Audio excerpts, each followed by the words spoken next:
school in Salt Lake City and the class participants. This segment covers one of the most important skills you need to be successful in your classroom, keeping accurate, useful records. Later on, we will cover the modern way to keep these essential records, an electronic program designed for this task. So there are 4 basic reasons for you to keep academic records.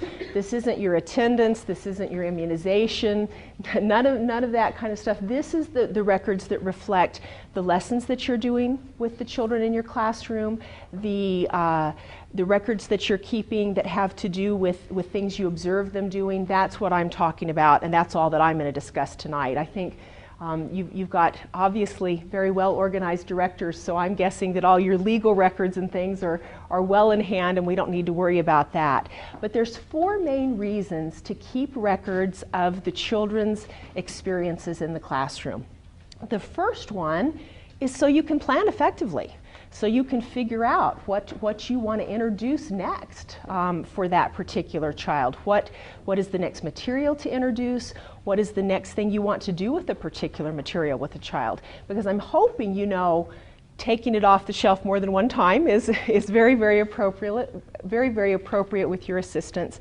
Planning lessons or presentations. Now, as much as I can, I'm going to do my best to pick up on the terminology that you use here. When you sit down with a child and introduce a material, is it a lesson? Is it a presentation? Does it have a particular name in your culture yet? Lesson? Okay. Well, I'll use lesson then. So it's to plan your lessons. Now the second reason is to share the child's progress. This might be with your assistant teacher, with your director, with the teacher you're going to hand them off to if they move on to another classroom next year, and of course with the parents. So when you've got good records, that allows you to then realize what you may want to share with someone else. And a little bit later, we're going to talk about, if that parent comes to school and says, I was so amazed. We were walking to the park and she sounded out, stop. That's something you're going to want to make a note of. And so some of your records actually may be things that the parents report back to you, and we'll talk about that in a moment. Now the third reason is to catch red flag behaviors. If you see children squinting, if you see children that seem to be having, if they seem pretty quick in other things and they're really having trouble fitting a piece into a puzzle that's something fairly simple like the geometric cabinet that you would think they would be able to do that, you're going to maybe want to watch to see if there are any other vision red flags. Because sometimes if you catch something early, particularly if the orientation is to have that child go to a developmental optometrist, you could actually avoid serious problems, heavy-duty interventions that would be needed later on. So that's one of the reasons that I would suggest red flags. The other one that is most obvious is speech and hearing. If you're hearing the child not being able to reproduce a rhyming sound even when you give it to them, if you're saying bat, cat all together and you're not hearing them be able to repeat that back to you, or if they seem to even have trouble with simple rhymes or simple songs, then that would be the kind of thing that would give you a red flag. And I don't know if you already have a procedure set up that you report to Joyce and Jennifer, or you just report to the parent directly, but that's important because sometimes there are things that in your environment, if you notice it may require a referral, and it may be things that somebody other than you needs to be paying attention to. So that's your third reason. And the fourth one is going to sound a little strange. Giving you something generative to do. Now, is there anybody in here who feels like they don't have enough to do in the classroom? Well, I'm not surprised at that, but one of the things that's really important in a culture that really is going to create literally the miracles that a Montessori culture can, is that you've got to be able to step back as a teacher. You've got to be able to step back and observe and really notice what's going on. Notice what you may have already been missing, that once you just step back and you're not doing, it becomes very, very obvious. And also, sometimes you just need to step back and see what happens if you're not intervening. What activity what's just the natural mode of activity with your group right now. And that's the reason why I say giving you the guide something generative to do. If you are a dedicated teacher and you want to do everything you can to help those children learn and not interfere with each other's learning, it's kind of this kind of thing. Okay, if I'm not doing something, what's the next thing I'm supposed to do?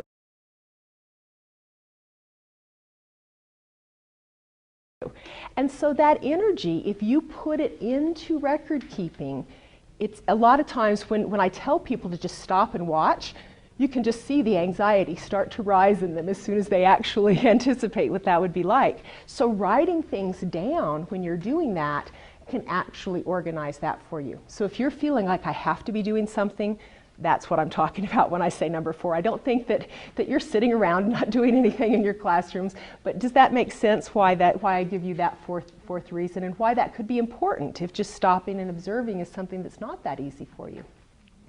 So now here are the 3 keys from my experience to those effective records. First is keep it simple and doable in the middle of the session. If you cannot be writing, jotting down a note, making the record you need to while you're still interacting with your children, a lot of it isn't going to get done. And so that's what a lot of what I'm going to talk to you about is going to be focused toward. Sure, you need to spend time with your records during your planning time or when your children aren't present, but a lot of it has to be done right after you give a presentation, right after you have interacted with them, or right after you've observed something when you weren't part of the interaction at all. So we're going to be talking about how to make that easier. Now, I would suggest that to have a good record-keeping system in place, you need environment-based records, open records, anecdotal records, and reference records. And I'm going to go through each one of those. And it's not nearly as overwhelming as it might sound at first. Environment-based records are the records that are sort of like what Becca already showed me, where you've got lists of exercises or lists of materials that are either at the top of the page and then the children are down the other side of the page, and then you kind of fill in the blocks in between, or the ones that you have in notebooks, where for each child you have a list of exercises, and then you have a line beside that list where you can stop and put a date that they completed or whatever like that. You've already moved in a good direction. The chart that Becca has put together is much more efficient than when you're trying to go through a separate set of records for each of the children in your classroom. It's next to impossible to do that during the session, whereas with the chart type records you definitely can. And like I said, if it's not happening during the session, too much of it is going to get missed. So you're already very much in the right direction there, and we'll talk more about making that even easier later. Open records are that last page of your handout. It's actually a grid for one of the classes that Becca gave me. And it's just the grid where it's got the children's names, where you then can write in whatever you want to. You could write in lessons that are planned for them. You could write in observations. You could write in what their parents mentioned to you. Anything could be written in there. And the reason that I called it an open record is because you can do that. You know, whatever it is that you notice, whether it's a thought, oh my gosh, I can't believe we never gave such and such presentation to this child, and look what I see them doing over there, and they're showing so much interest, then that's where you would jot that down. If all you have is the environment-based records, you know, how do you write, present this next week, I don't have time to today? You know, you're never going to keep track of it. So that's why I would suggest that something like that, maybe even just 2 sheets like that, that's on either a shared clipboard or one for each teacher, where you can use maybe 2 of them for 2 different things. Maybe one is plans and one is just observations. Just something that's kind of open, but where there's a place near at hand where when you notice Joanna doing something, or you notice something you want to do with Joanna, you've got a place where you can write it down and you know you're going to refer back to it within the week. Does that make sense why that's necessary and useful on site? Anecdotal records. A lot of different types of early childhood environments, this is one of the key ways they like to document progress. Simplest way to do an anecdotal record is take a piece of the child's work and put a Post-it note on the back of it. Okay, and I talked to Jennifer as we were walking through some of your classrooms, or maybe it was Becca, one or both of you, about just a file with the hanging files where you've got each child there. So when Anna does a beautiful piece of work with the metal insets, and while she's doing it, she says, you know, I taught my little brother that this is a triangle because he thought it was a square. You've got a Post-it note, Anna, quotation marks, you know, I taught my little brother that this was a triangle because he thought it was a square. And then that goes on the back of that piece of work and it goes into her folder.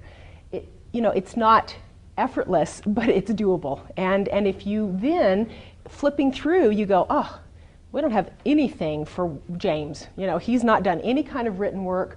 We probably ought to at least see what happens if we say, you want to sit down and we'll just do a little bit of drawing today and see what you're getting. And if you find out that he's got a pencil grasp like this, where, you know, he practically doesn't even have a relationship with the writing instrument, you probably want to see what you can do to work on that, but in a way that respects that. No wonder he's been avoiding it. You know, something's not easy for him there, whether it's a left-handed hook or a visual thing, or just that it's not been exposed to him at home, and so he's been avoiding it in your classroom. Is this making sense? Okay, so I do not think anecdotal records should be a burden for you. I really don't.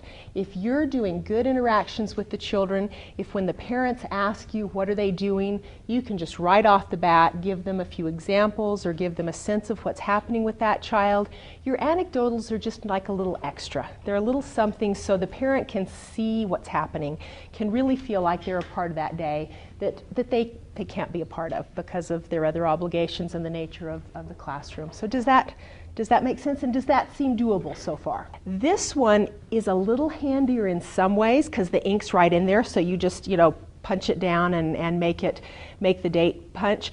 But I always end up with ink all over my hands with this one. I'll be real honest with you. This didn't exist when I was in the classroom in the 80s.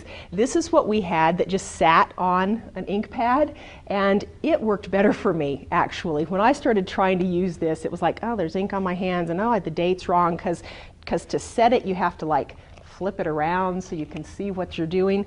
So for me, this is easier, and these are maybe $2 or $3. They're really cheap, and then you just stamp it, and we used to teach the children to do it. We had one up on our teacher's desk, and then we had one down by the paperwork desk. And so now if they abused it, it went away for 2 days. You couldn't have a date on your paper for 2 days if anybody used the date stamp wrong. And that only usually happened maybe once or twice in September because it's really cool. And so that usually was all it took. And then they could date stamp their own work when they did it, and you can date stamp either their work or your chart. So instead of having to write out the dates or type out the dates, there you go. Now the other thing that I found is, do you really need to know what date you did it?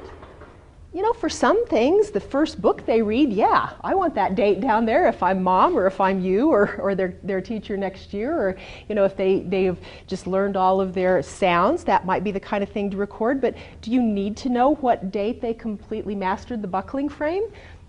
I don't. So think about what do you really need and what do you not. That's where the other squiggles come in. Lots and lots of triangles in the Montessori classroom, and you'll see it in different writings about Montessori. There's a classic triangle that is at the very top is the child. Down in one corner is you, the guide, the teacher, the directress, whatever terminology you want to use, and then down in the other side is the environment. And part of that is to help you understand that as the guide or the directress, a lot of what you're about is connecting the child to the environment. You're almost kind of off in the corner, but that connection to help them interact with the environment is one of your key roles. Well, that little triangle can be useful if you want to mark quickly what the children have done in relation to a particular exercise. When you introduce it, you just do the little angled line. When you notice them working with it, you turn it into an angle. And then when you notice that they have mastered that, you complete the triangle. If you want to write a date in there or something, you can. Now, If when you present it you go, whoa, I misjudged this one, we're definitely going to need to revisit this in a month or two, then you put a little red dot by your line. And that tells you, I need to represent this. You know, if they're working with it, they're probably not going to be doing very well with it, and we definitely need to revisit it together and maybe even down the line. So your little red dot tells you that.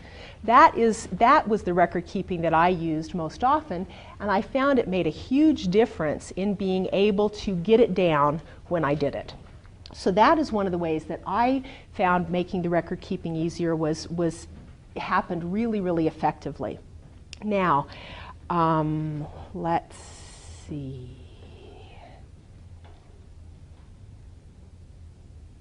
Well, I guess I skipped down a little bit, but that's okay.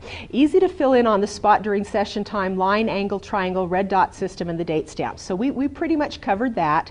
The filed items, we talked about that. Just having the hanging file folders. If you ever do have parents that come in and take pictures and they give you copies, or if you take pictures of your children as part of your records, drop them in that hanging file folder. That's a wonderful way to keep track of all that. And that's what the easiest anecdotals are, number 3 under simple and doable. Now, keep track of what you actually need to know. We'll talk about that a little bit more specifically in the environment-based records, but think about that for a moment. What do you actually need to know to present the next thing to that child? Do you need to know the last thing they did? Maybe. If it's practical life, what do you need to know? Kind of where they are? Yeah, do you need to know whether or not they had that particular pouring exercise, or whether they are able to do the snapping frame in 30 seconds or less? No, you need to know, can they cut? Do they spill the water if they're doing a wet pouring exercise? That's kind of what you need to know about practical life. So my practical life records were, have they mastered cutting, have they mastered wet pouring, and can they do more than a 4 or 5 step exercise?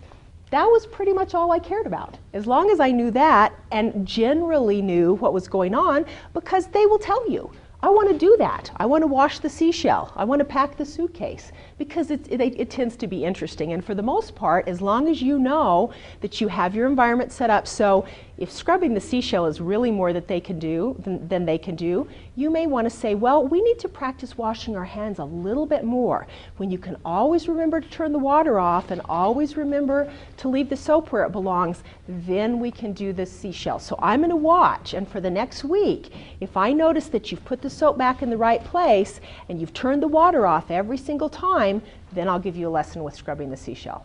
Does that make sense? So I just wanted you to think about that for a minute before I buzzed on to all my little tricks. I wanted you to just think about, what do I really need to know to make this work? Share the responsibility, plan it out.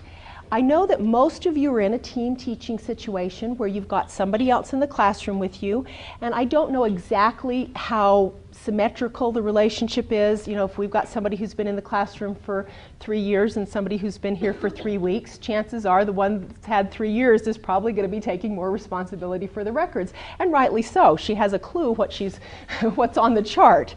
But you do want to divide the responsibility. If you do have a situation like that where one of the teachers literally doesn't even know what all the exercises are, then maybe she's looking at the anecdotals for both teachers and saying, you know, here's some interesting things. We want to make sure this gets in the hanging files so the parents have a chance to see this. So just make sure that it doesn't get inequitable, because record keeping can feel like a burden, even with the little tricks and things. So if you're sharing it, chat about the division of labor, make sure that it feels fair, even if it's not, you know, even if you don't switch back week to week doing the exact same thing, make sure you set it out where everybody feels like it's working out fairly. Does that make sense?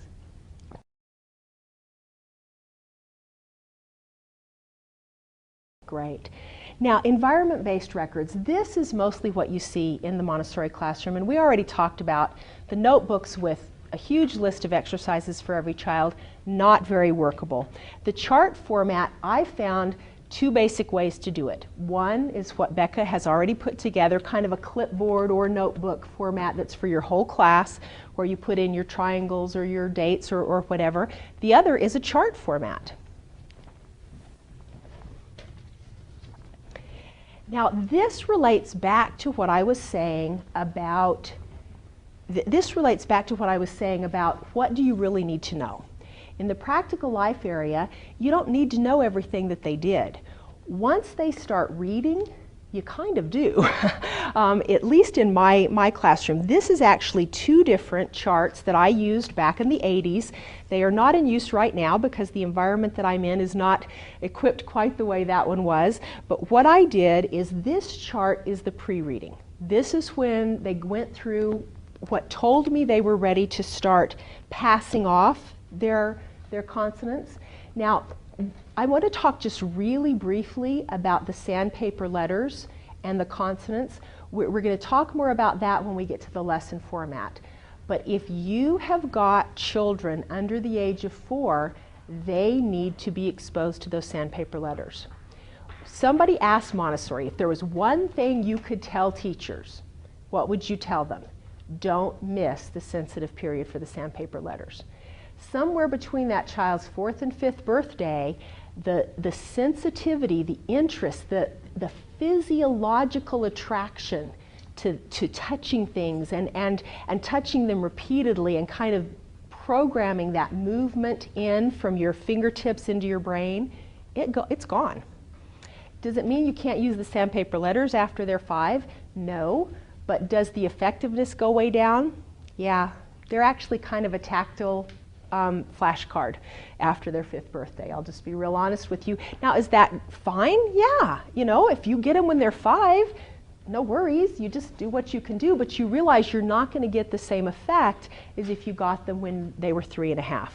If you've got a child who from 3.5 to 4 is tracing those letters once a week, you know, at least once a week is involved with that, you're going to see a whole different progression into writing and reading than you are with someone who comes to you at 5, okay? So that's the reason that I wanted to preface that before I talked about this, because during that age period, they need to be introduced to the sandpaper letters, but there needs to be no pressure. So I would not be having that child working with the objects and the letters. We're tracing. We're using something I have called flip books that I'll show you a little bit later. So we're exposing and we're just kind of following them, making sure they have that exposure to all the letters tactily and following them. But this is about once they start mastering those consonants, once they start saying k, s, t, and they've got it. So the key exercise or the key skill for them actually starting to do that is rhyming.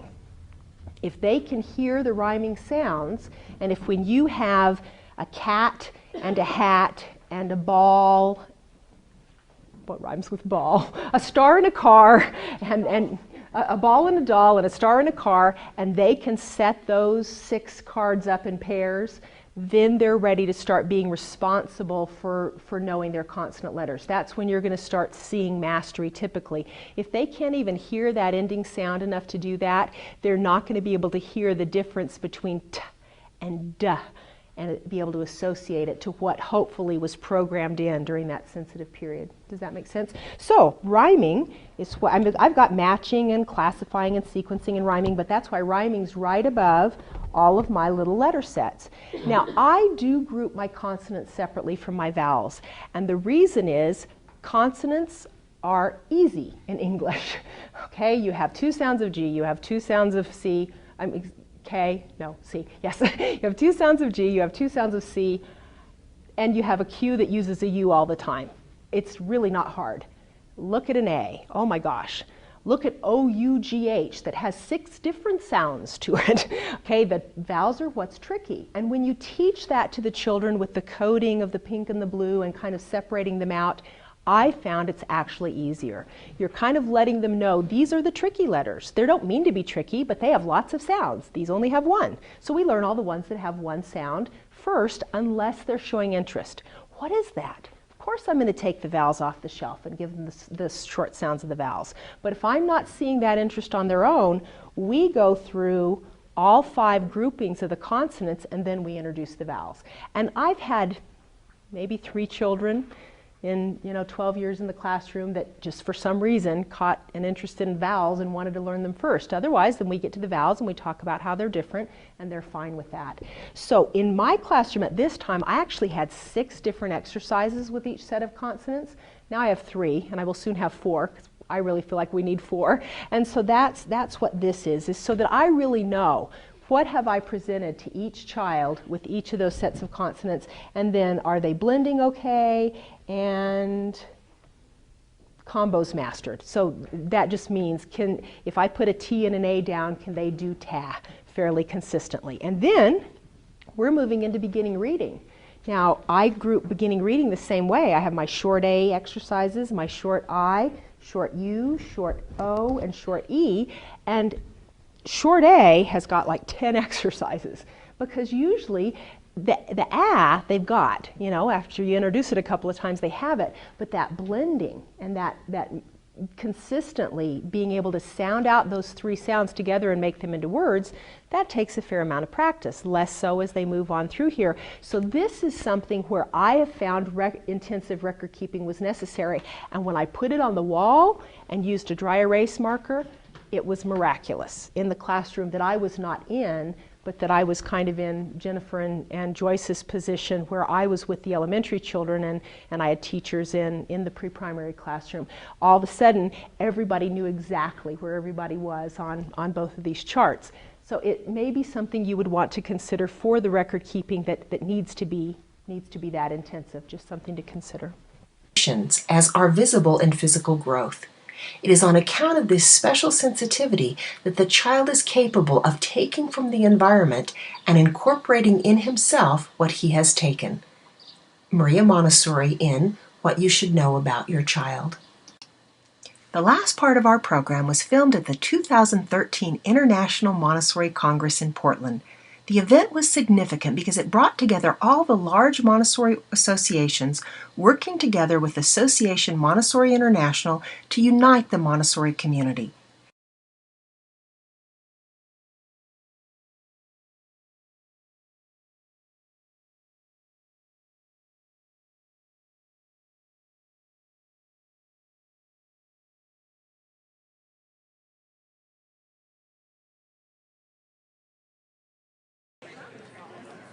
I'm here at the International Montessori Congress with Terry Luck McDuffie and her sister Gay, and they're going to sing us their song Clouds, and then we'll talk to them.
Thank you so much, Terry and Gay. Tell us about your books and your CDs and how Montessorians can use your songs in their classroom. Well, these books books have been developed over the last 30 years or so, and I needed songs to go with the Montessori lessons, so I started writing tunes with my children to include some of the Montessori concepts in the lessons.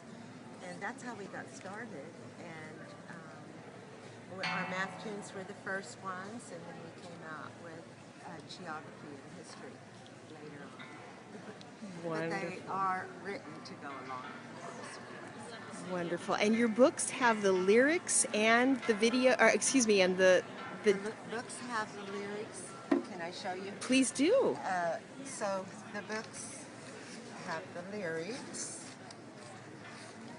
and the CD is in the back of the book. Wonderful. Well, thank you so much. I've been your neighbor at the show, and I have enjoyed being able to hear your music so much. Thanks for all you've done. Well, thank you. You're welcome.